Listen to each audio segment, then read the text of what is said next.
اللہم صلی علی محمد وعلی آل محمد وبارک وسلم تسلیما۔ میرے محترم بھائیوں، بیماری اور ان کے اسباب سے متعلق بات ہو رہی تھی کہ جہاں ہمارے اور مصائب ہیں، ایک بڑی مصیبت بیماری ہے، اور آج ہمارے ہاں چھوٹا بڑا خاص عام نوجوان بوڑھا بچے بچیاں تک بیمار ہیں۔ تو میں اس لیے ضروری سمجھ رہا تھا کہ ہماری ایک ذمہ داری ہے، ہمیں اللہ نے علم کا ایک معمولی سا قطرہ نصیب فرمایا ہے۔ ہم یہ سوچتے ہیں کہ اللہ تعالی ہم پر یہ کرم نوازی کی ہے تو ہم امت کی رہنمائی کریں، جہاں جہاں ہمیں علم کا ہمیں قطرہ ملتا ہے ہم کوشش کرتے ہیں یہ علم کا قطرہ لوگوں تک ہم یہ پہنچائیں۔ ہمارے کچھ ساتھی ہیں، اللہ تبارک و تعالی ان حضرات کو جزائے خیر عطا فرمائے۔ تو بہرحال بیماری اور ان کے اسباب میں چند بنیادی اسباب میں نے ذکر کیے تھے۔ آج ایک اہم اشکال کا جواب میں آپ کو دیتا ہوں اور آپ بڑے حیران ہوں گے، اور جہاں حیران ہوں گے وہاں آپ کو دل کا سکون بھی حاصل ہوگا۔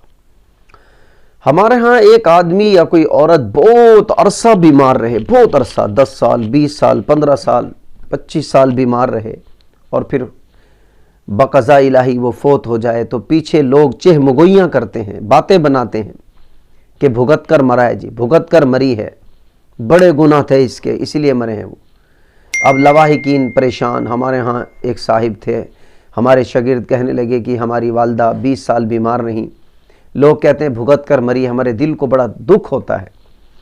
تو میں نے ان کو ایک بات سنائی حدیث کی روشنی میں، ان کو بڑا سکون ملا، تسلی ہوئی ان کو۔ آپ علیہ الصلوۃ والسلام نے فرمایا بچہ بھی ماں کے رحم میں ہوتا ہے، یا ایک روایت میں پہلے ہی دنیا میں آنے سے پہلے ہی اللہ اس کا سارا حساب کتاب لکھ دیتے ہیں، اس نے کتنا جینا ہے، اس نے کتنا کھانا ہے، کتنا پینا ہے، اور جنت میں اس کا مقام کہاں ہے۔ اب یہ بات ذرا فوکس رکھیں کہ جنت میں اس کا مقام کہاں ہے۔ اب اس مقام تک پہنچنے کے لیے بنی آدم یعنی مسلمان مرد عورت کے پاس 2 راستے ہیں۔ ایک راستہ یہ ہے کہ ریاضت عبادت اتنی کرے، اللہ کی مناجات، اللہ سے عبادات اتنی کرے، ریاضات مجاہدات اتنے کرے کہ انہی کے ذریعے آرام سے جب وہ دنیا سے جائے تو اپنے مقام کو پالے۔ اس لیے کہ اللہ کا کلمہ بدل نہیں سکتا، لا مبدل لکلماتی لا تبدیل لکلماتی، کوئی نہیں بدل سکتا اللہ کا کلمہ۔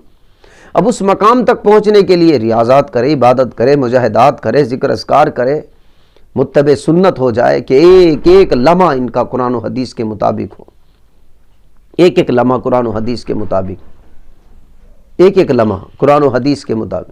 اور دوسرا آپشن یہ ہے کہ خدا نہ خواستہ اگر یہ نہیں چل پایا دین پر تو پھر اللہ سبحانہ و تعالی اس کو بیماری ڈال دیتے ہیں، اور ایک ایک دن کی بیماری ایک ایک سال کے گناہ معاف کرا دیتی، اور یوں چلتے چلتے اس کو ایک عرصہ بیت جاتا ہے۔ ہم یہ کہتے ہیں کہ اس بندے کے بھگت کر مرا، اس نے اتنا جرم کیا، یہ کیا وہ کیا، لیکن در حقیقت یہ اپنے اس جنت کے مقام کو پا رہا ہے۔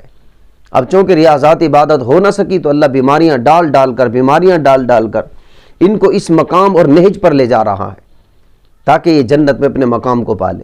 تو میں نے اس ساتھی کو کہا کہ دیکھو آپ کی والدہ کا اللہ نے جنت میں جو مقام لکھا تھا اس مقام تک پہنچنے کے لیے وہ عبادات اور ریاضات ذرا کم تھی، تو اللہ نے آپ کی والدہ کو بیماریاں ڈالی، اور ان بیماریوں کے اندر وہ صبر کر کے دنیا سے جا رہی ہے، تو سمجھ جاؤ یہ جنت میں اپنے مقام کو پا رہی ہے۔ اور ظن المؤمنین خیرا او کما قال علیہ السلام، لوگوں کے بارے میں اچھے گمان رکھو، اللہ پر بھی اچھا گمان رکھو۔ ہمارا تو ایمان ہے کہ اللہ سبحانہ و تعالیٰ اگر ایک بیماری بھی دیتے ہیں تو میں آپ کو حضرت عائشہ رضی اللہ تعالیٰ عنہ کا فرمان علی شان سناتا ہوں۔ حضرت عائشہ نے فرمایا اللہ تو اتنی محبت کرتا ہے، اگر اس در آپ نے کوئی چیز ڈالی، غلطی سے نکالتے وقت ادھر ہاتھ چل گیا، اس تکلیف پر بھی اللہ اجر دے دیتا ہے، گناہ معاف کر دیتا ہے۔ تو ان بیماریوں کو اللہ سے مانگنا نہیں چاہیے، لیکن اگر آ جائے تو صبر کریں، آپ کے اس صبر پر ایک ایک سال کے گناہ معاف ہو جائیں گے۔ تو اس لیے کوئی گھبرانے کی بات نہیں، اللہ سے عافیت مانگو، معافات مانگو، صحت مانگو، ایمان مانگے، دنیا مانگے، آخرت مانگے۔ لیکن اگر حالات میں آ جائے، بیماری آ جائے تو پریشان ہونے کی ضرورت نہیں، صبر کرنے کی ضرورت ہے، اور ان اسباب سے آپ بچیں۔ انشاءاللہ آپ کو پھر اور کچھ اسباب بتائیں گے جن سے آپ اپنی صحت کو باقی رکھ سکیں گے۔ اللہ تعالیٰ عمل کی توفیق عطا فرمائے۔